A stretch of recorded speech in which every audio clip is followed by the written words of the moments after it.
नहमदुहु व नुसल्ली व नुसल्लिम अला रसूलिहिल करीम अम्मा बाद फ़अऊज़ु बिल्लाहि मिनश शैतानिर रजीम बिस्मिल्लाहिर रहमानिर रहीम। मेरे मुअज़्ज़ज़ सामाईन इकराम, अस्सलामु अलैकुम व रहमतुल्लाहि व बरकातुहू। मैं अपने रब्बे कायनात से ये दुआ करती हूँ कि मेरे जितने भी सुनने वाले हैं, रब्बे कायनात सबको सेहतमंद, तंदुरुस्त और लंबी ज़िंदगी अता फ़रमाए। हम सब के हर मुश्किल और परेशानियों, तंगदस्तियों में मेरा रब्बे कायनात हमारी मदद अता फ़रमाए। हमें ज़हनी, रूहानी, जिस्मानी अज़ियत और तकलीफ़ और बीमारियों से निजात अता फ़रमाए। हमें ज़हनी और रूहानी सुकून अता फ़रमाए। हमें बीमार दुनिया से बचाकर बीमार मदीना बनाए। और जो हम सब के हक़ों में बेहतर है, मेरा रब्बे कायनात हमारे लिए वो अता फ़रमाए। और जो हमारे हक़ों में बेहतर नहीं, उसका ख्याल भी हम सब के दिलों से निकाल दे और हम सबको अपनी रज़ा पर राज़ी रहने वाला बना दे। आमीन सुमा आमीन। माशाल्लाह से आज 15 मुहर्रमुल हराम पीर का दिन है। आज के दिन जो मैं आप लोगों को लिए वजीफ़ा लेकर आई हूँ वो या रहमानु और ला हौला वला कुव्वता इल्ला बिल्लाह का पावरफुल वजीफ़ा है। जो लोग कहते हैं कि हमारे हालात नहीं बदलते, हमारी मुश्किलें ख़त्म नहीं होती, हमारी परेशानियां ख़त्म नहीं होती, एक मुश्किल जाती है दूसरी आ जाती है, एक मसला ख़त्म होता है दूसरा आ जाता है, तो वो लोग आज इस वजीफ़े को ज़रूर पढ़े और पढ़ते ही अपनी हर हाजत, हर मुराद रब्बे कायनात से पूरी करवा लें इंशाअल्लाह। इंशाअल्लाह अज़ीज़ रब्बे कायनात उनकी तमाम मुश्किलों को दूर अता फ़रमाएगा। हर हाजत, हर मुराद जो नेक और जायज़ होगी उसको कबूल मंजूर अता फ़रमाएगा और उनकी ज़िंदगी के हालात बदल जाएंगे इंशाअल्लाह अज़ीज़। आप इस वजीफ़े को आज के दिन लाजमन पढ़िएगा, स्किप मत कीजिएगा, छोड़िएगा मत। जैसे वीडियो मिले फ़ौरन पढ़ लें। अगर फ़ौरन किसी मजबूरी की वजह से ना पढ़ सकें तो इस वीडियो को अपने पास सेव कर लो। जैसे ही आपको आज के दिन टाइम मिले तो आप इस वजीफ़े को लाजमन पढ़िएगा और पढ़ कर देखिएगा रब्बे कायनात आपकी ज़िंदगी में कैसे कैसे मौजज़े अता फ़रमाएगा। आप इस वजीफ़े को किसी भी मकसद, किसी भी हाजत, किसी भी मुराद के लिए पढ़ सकते हैं। आपका अपना घर नहीं, घर ख़रीदने के लिए पढ़ सकते हैं। आप रब्बे कायनात के गैबी ख़जानों से दौलत लेने के लिए पढ़ सकते हैं। आपके घर में लड़ाई झगड़े रहते हैं, नचाकी, परेशानी, मुफलसी, गरीबी है, उसके लिए पढ़ सकते हैं। आपके घर में कोई बहुत ज़्यादा बीमार है या आप खुद बीमार हैं, उसके लिए पढ़ सकते हैं। आप पर बहुत ज़्यादा कर्ज उतरने का सबब नहीं बन रहा, उसके लिए पढ़ सकते हैं। आपकी औलाद नाफरमान है, उसके लिए पढ़ सकते हैं। या आपकी औलाद ही नहीं, उसके लिए पढ़ सकते हैं। आपकी शादी नहीं हो रही या आपके बच्चों की शादियां नहीं हो रही, उसके लिए पढ़ सकते हैं। आपके पास अच्छी जॉब नहीं, जॉब लेने के लिए पढ़ सकते हैं। आपका अच्छा भला कारोबार चलता हुआ अचानक से बंद हो गया, उसके लिए पढ़ सकते हैं। आपकी ज़िंदगी में, आपके घर में सुकून नहीं, आपकी दौलत, रिज़्क़, कारोबार में बरकत नहीं, उसके लिए पढ़ सकते हैं। आप पर कोई जादू टूना, बंदिश, नज़र बद, हसद है, उसको ख़त्म करने के लिए पढ़ सकते हैं। मतलब किसी भी मकसद, किसी भी हाजत, किसी भी मुराद के लिए पढ़ सकते हैं।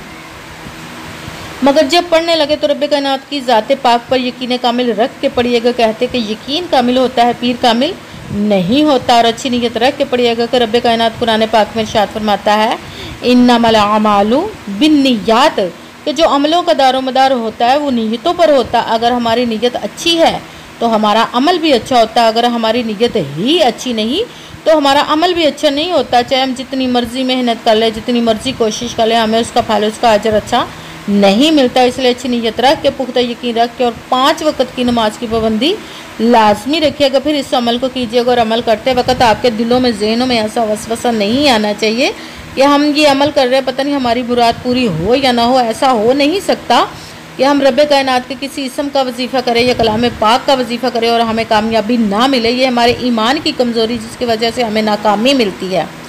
आप इस वजीफ़े को आज के दिन जब पढ़ने लगे तो आपने बिल्कुल रब्बे कायनात पर भरोसा रख के पढ़ना है, क्योंकि उसका फल, उसका अजर देना उस ज़ात पाक का काम, क्योंकि उसकी दस्ते कुदरत से कोई चीज़ बाहर नहीं, उसके कुन कहने की देर और फायाकुन हो जाता है।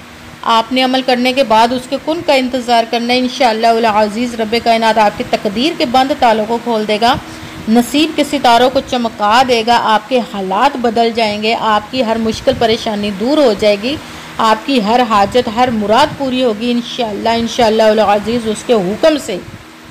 अगर वीडियो अच्छे लगे तो इसको लाइक ज़रूर कीजिए, अगर आगे भी शेयर कर दीजिएगा ताकि किसी दूसरे को हमारी वजह से फ़ायदा पहुँचे तो हमारे लिए सदका जारिया बन जाए। और जो नए हैं इस चैनल पर, इस चैनल को सब्सक्राइब कर ले और बेल आइकन को भी दबा ले ताकि मेरी अगली आने वाली वीडियो आप तक पहुंच सके। अगर कोई मुझसे किसी मसले के बारे में इस्तिहारा करवाना चाहते हो, किसी काम का हिसाब लगवाना चाहते हो, किसी काम के लिए वजीफ़े का पूछना चाहते हो, या कुरान पाक ऑनलाइन पढ़ना चाहते हो, महफिल मिलादुन नबी के लिए बुलवाना चाहते हो, या कि कुरान पाक ऑनलाइन पढ़ना चाहते हो, किसी काम के लिए वजीफ़े का पूछना चाहते हो, तो व्हाट्सअप का नंबर वीडियो पर चल रहा है, आप लोग मुझसे रब्ता कर सकते हैं। अगर मेरे भाई या बुज़ुर्ग मुझसे रब्ता करना चाहते हो तो व्हाट्सअप पर वॉइस मैसेज करके अपना मसला बता सकते हैं। अगर बहनें या माएँ मुझसे रब्ता करना चाहती हो तो व्हाट्सअप पर वॉइस कॉल करके मुझसे बात कर सकती हैं, अपना मसला बता सकती हैं। आपने वजीफ़ा करने से पहले कमेंट्स में अपना नाम और जहाँ आप रहते हो उस जगह का नाम लाजमन लिखना है, और अल्लाह पाक का एक नाम भी लिखना है, ताकि मैं भी आप लोगों के लिए दुआ कर सकूँ और फिर वजीफ़े की भी आप लोगों को इजाज़त मिल जाएगी। आपने पूरी वीडियो को ध्यान के साथ सुन के समझ के फिर वजीफ़े को करना है। ऐसा ना हो कि वीडियो को स्किप कर करके छोड़ के सुने और फिर वजीफ़ा करें और वो ठीक ना हो। आपने ना तो किसी अमल में कम करके पढ़ना, ना ज़्यादा बढ़ा कर पढ़ना, ना आगे पीछे करके पढ़ना है। अगर कम या ज़्यादा कर देते तो वो हमारा वजीफ़ा ठीक नहीं होता, हमें कामयाबी नहीं मिलती। इसलिए जिस तादाद और जिस तरतीब के साथ मैं आप लोगों को वजीफ़ा बताने लगी हूँ, उसी तादाद और उसी तरतीब के साथ आपने इस वजीफ़े को पढ़ना है। आप इस वजीफ़े को आज के दिन किसी भी जगह पर बैठ कर पढ़ सकते हैं, घर में, ऑफिस, मदरसे में, यूनिवर्सिटी में, कॉलेज में, शॉप पे, कहीं पे भी बैठ कर पढ़ सकते हैं। मगर जब पढ़ने लगे बिल्कुल खामोशी तवज्जो सुकून के साथ पढ़ने के वजीफ़े के दरमियान ना तो आपने किसी से बात करनी, ना उठना, ना फ़ोन इस्तेमाल करना है। अगर हम किसी से बात कर लेते उठ जाते तो वो हमारा वजीफ़ा ठीक नहीं होता। इसलिए आपने मुकम्मल वजीफ़ा पढ़ने के बाद ही किसी से बात करनी, उठना या फिर फ़ोन इस्तेमाल करना है। आप इस वजीफ़े को आज के दिन किसी भी नमाज के साथ पढ़ सकते हैं, किसी भी वक्त पढ़ सकते हैं, नमाज के अलावा भी पढ़ सकते हैं। अगर आप नमाज के साथ पढ़ रहे हैं तो नमाज मुकम्मल पढ़ने के बाद दुआ मांगने के बाद इस अमल को कीजिए। अगर नमाज के अलावा पढ़ रहे हैं तो आपने बावजू होकर ऐसी जगह पर बैठ कर पढ़ना जहाँ बिल्कुल खामोशी तवज्जो सुकून के साथ आप इस अमल को पढ़ सकें। जब आप अमल करने के लिए बैठ गए तो एक मरतबा दुरूद पाक पढ़ना, कोई सा भी दुरूद पाक पढ़ सकते हैं, मगर दुरूद इब्राहिमी जो नमाज में पढ़ा जाता है वो वाला दुरूद पाक एक मरतबा पढ़ ले तो ज़्यादा बेहतर, वरना कोई सा भी दुरूद पाक पढ़ सकते हैं। जब दुरूद पाक पढ़ लिया तो एक मरतबा आऊज़ु बिल्लाहि मिनश शैतानिर रजीम बिस्मिल्लाहिर रहमानिर रहीम पढ़कर अपने मकसद की नियत कर लेनी, जिस मकसद जिस हाजत के लिए आप इस वजीफ़े को पढ़ने लगे हैं।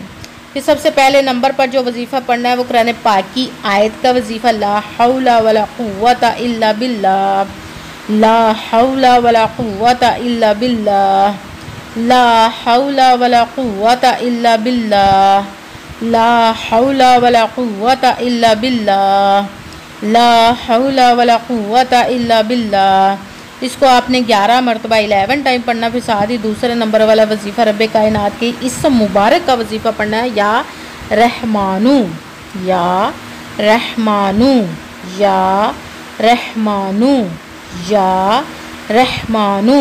इसको आपने 11 मरतबा 11 टाइम पढ़ना। फिर साथ ही तीसरे नंबर वाला वजीफ़ा सूरत फातिहा की आयत का वजीफ़ा है, अल्हम्दुलिल्लाहि रब्बिल आलमीन, अल्हम्दुलिल्लाहि रब्बिल आलमीन, अल्हम्दुलिल्लाहि रब्बिल आलमीन, अल्हम्दुलिल्लाहि रब्बिल आलमीन।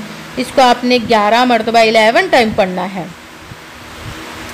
सबसे पहले एक मरतबा दुरूद पाक पढ़ा, फिर एक मरतबा आऊज़ु बिल्लाहि मिनश शैतानिर रजीम बिस्मिल्लाहिर्रहमानिर्रहीम पढ़कर अपने मकसद की नियत कर लेने। भी सबसे पहले नंबर पर जो वजीफ़ा पढ़ना है वो है ला हौला वला कुव्वता इल्ला बिल्लाह। इसको आपने 11 मरतबा 11 टाइम पढ़ना। फिर साथ ही दूसरे नंबर वाला वजीफ़ा या रहमानू, इसको भी आपने 11 मरतबा 11 टाइम पढ़ना। फिर साथ ही तीसरे नंबर वाला वजीफ़ा अल्हम्दुलिल्लाहि रब्बिल आलमीन, इसको आपने 11 मरतबा 11 टाइम पढ़ना। साथ ही वही दुरूद पाक पढ़ना जो दुरूद पाक आपने वजीफ़ा शुरू करने से पहले पढ़ा था। जब दुरूद पाक पढ़ लिया, अब आपका वजीफ़ा मुकम्मल हो गया। अब आपने दोनों हाथों को रब्बे कायनात की बारगाह अक़दस में बुलंद कर लेना। सबसे पहले अपने गुनाहों की बख्शिश की दुआ मांगनी। फिर जिस मकसद जिस हाजत के लिए आपने इस वजीफ़े को किया उसकी खूब दुआ कीजिएगा, और दुआओं में मुझे भी याद रखिएगा, मेरे लिए भी दुआ कीजिएगा। जज़ाकल्लाहु खैरा।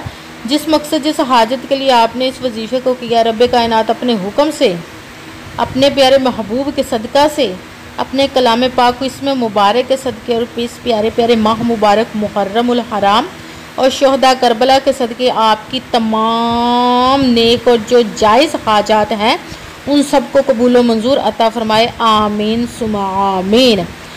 अस्सलामु अलैकुम व रहमतुल्लाहि व बरकातुहू।